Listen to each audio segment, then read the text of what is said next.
If Apple event is focus of the year for smartphone, then Lenovo Legion event is for gaming laptop. This year, new Legion is released early. We decided to review Y9000P first. Released last year, it became benchmark of gaming laptops. Powerful thermals, low noise, good screen, no big flaw. Can it live up to the expectation? Besides specs upgrade, is there any other changes? Finish this video, you will find the answer. Let's start with the specs. CPU is Intel 12th Gen Core Mobile Processor i7-12700H. Codename Alder Lake H45, 14 cores 20 threads.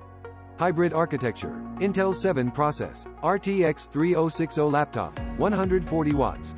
RAM is 28 gigs, dual channel, DDR5 4800 MHz. Micron 3400 for SSD, 4 PICE Gen 4.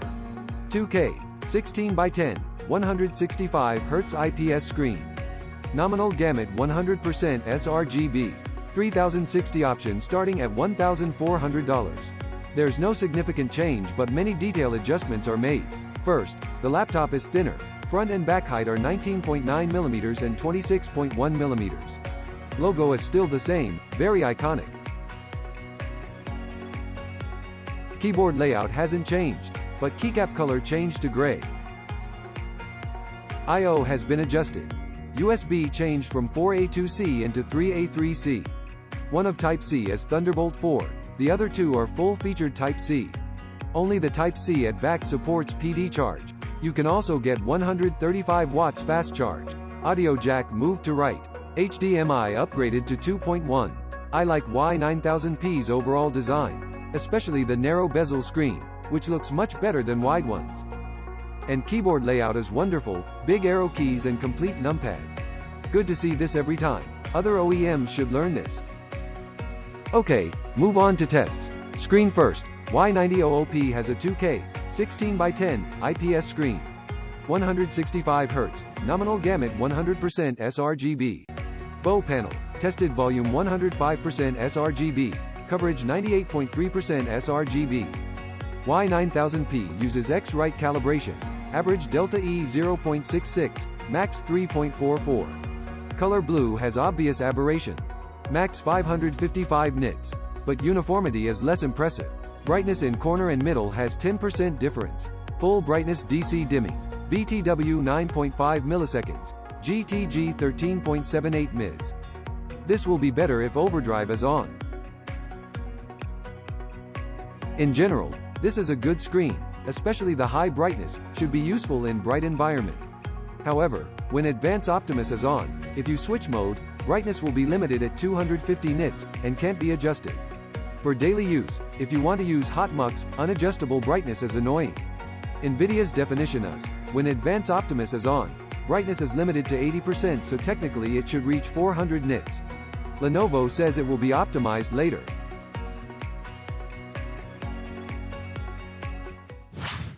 Let's test its benchmarks. CPU-wise, we have i7-12700H. On this Y9000P, 15 rounds of R20, average scores 7,000. Power reached 135 watts for the first run, later between 120 to 130. P-core clock around 4.0 GHz, E-core around 3.0. Well done. In single core, R20 scored 698, better than last year. RTX 3060 on it is upgraded to 140 watts, including 115 basic and 25 dynamic boost. It scored 9073 in 3D Mark x 5, 10537 in FSE, 5328 in superposition.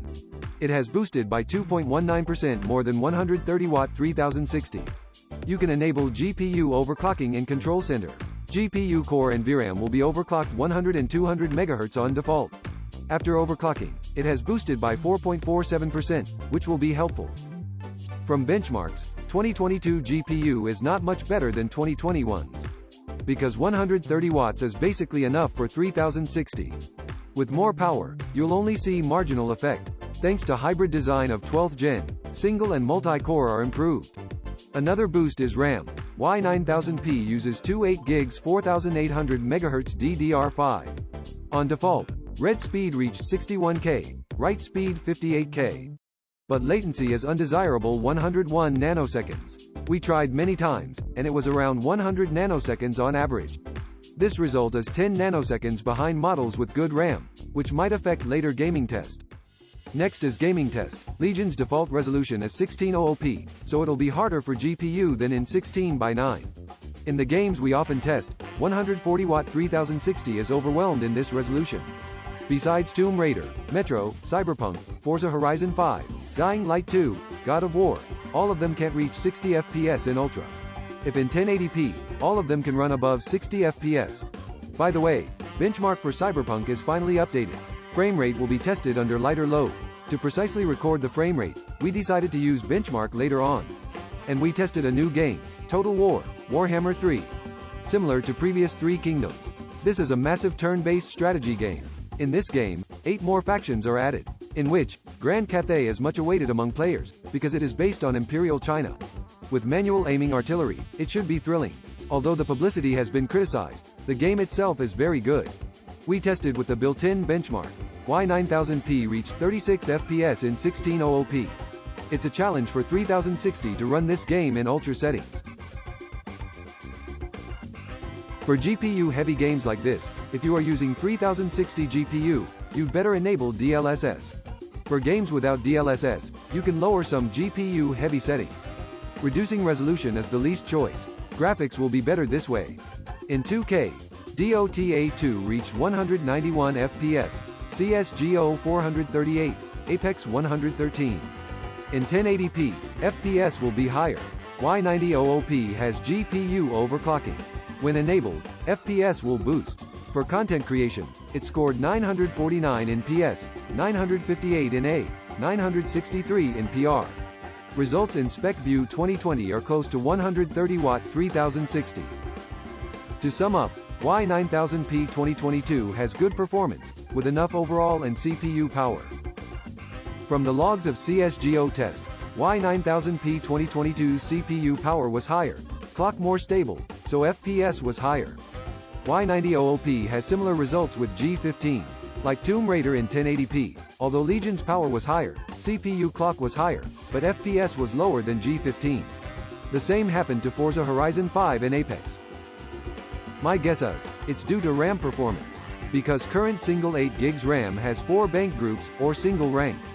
For DDR5, currently single 8GB only has 4 chips, 16GB only 8, also single rank. So their performance can't be classified by rank. However, this Hynix performance is really poor. Tested many times, latency was 10 nanoseconds less than Micron. We tested Omen 15 with same RAM, they are basically same. Luckily, in games, Y9000P wasn't affected too much by this, and not every game requires RAM latency. This performance is acceptable. If you care about it, you can replace with a better RAM, then frame rate will increase further. Let's move on to the disassembly. Same as last general. Remove all screws on bottom, and open up with pry. Be careful with exhaust vents, they are plastic and tight. Take it slow, you don't want to hear a crack. The interior hasn't changed much. 80 Wh battery at bottom. In PC Mark 10 Modern Office, it lasted 3 hours and 20 minutes. With IGP only mode on, it prolonged to 6 hours and 17 minutes. And, this general also supports PD charge. It can reach 135 watts with dedicated adapter. Lenovo says battery can be charged to 70% in half an hour, which can compensate short battery life.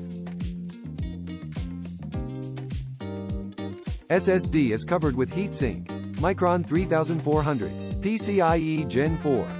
Benchmark is on screen. There's an M.2 slot on the other side, both CPU connected.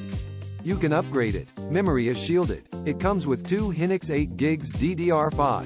Thermals are at top, 5 heat pipes and 2 fans. 1 heat pipe is at the back, supplying power for VRAM. Let's test its actual thermal performance. In stress FPU, i7-12700H was at 97 degrees. P-Core 3.9, E-Core 2.9. In stress GPU, RTX 3060 at 81.4 degrees, 140 watts, 1905 MHz. In dual test, CPU at 80 degrees, clock at 2.4 and 2.1. GPU at 80 degrees, 130 watts, 1897 MHz. Besides beast mode, new control center has fan speed customization. If set to max, LED will turn purple, fan will run at full speed. CPU and GPU dropped by 6 in dual test. As for exterior temperature, hottest keycap was F2 at 40.4 degrees. The whole keyboard is cool. Compared to 2021 version, the middle area is very cool, it's much better now. It reached 55.2 decibels in dual test. In hypercooling, max noise reached 60.4 decibels. Every noise test is under different environment. Like Lenovo's test is conducted in noiseless room. The noise tested was under 50 decibels, and it was below 53 decibels in daily environment. To sum up, Legion Y9000P's thermals is powerful as always. It has upgraded fans and heat pipes, and is more capable to handle cores of higher power. Control Center has new fan speed customization. Now you have an understanding of this Y9000P 2022. As usual, 3 pros and cons for you. Here are pros. First is good performance. 2022 version has 5 watts more. In stress CPU, power increased to 110 W. Among mainstream gaming laptops, Legion is still well tuned. Second is low temperature. Y9000P's exterior was always annoying, but this 2022 version improved. Hottest keycap was only around 40 degrees. It won't burn anymore. Third is plentiful ports. It adjusted ports. It has more USB-C, which is good for high-speed read-write. With HDMI 2.1 it can directly output to 4K, 144 Hz screen. Charge supports 135 watts. You can fast charge gaming laptop with small adapter. That's all about pros, then comes to its cons. First is bad RAM performance. Y9000P 2022's performance is good in general, but RAM is lagging behind. This test model uses 2 Hynix 8G RAM. Tested latency was around 100 nanoseconds, leading to bad performance in some games. The same RAM problem also happened to F15. It's mainly because of RAM brand and chip, which can be addressed by updating BIOS or using new material. But currently it's still a weakness. Second is the bulky adapter. Y9000 2022 still uses a 300W large brick. We complained last year 300 watts adapter is too much for overall 170 watts. But Lenovo had already thought of this. They've prepared for power increase this year. Now, this adapter will be just enough for 3070T. But its size is still awkward. Over 1 kilo. Laptop with adapter weighs 3.6 kilos. This time Lenovo has a 135 watts fast charge. If you mind about weight, you may consider a dedicated fast charge. Third is short battery life. Legion Y9000P's battery is same as last general, but battery life in hybrid mode is shortened to 3.5 hours. Other gaming laptops are not like this. Legion may not be well optimized.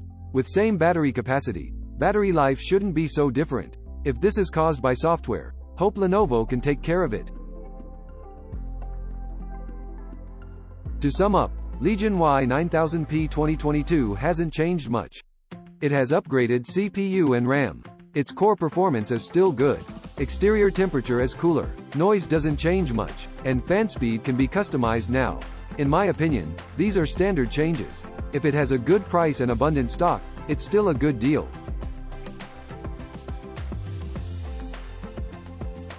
However, other OEMs are progressing rapidly. Mux switch, full power graphics, and 2K high refresh screen are now standards for many laptops. In this way other competitors are catching on.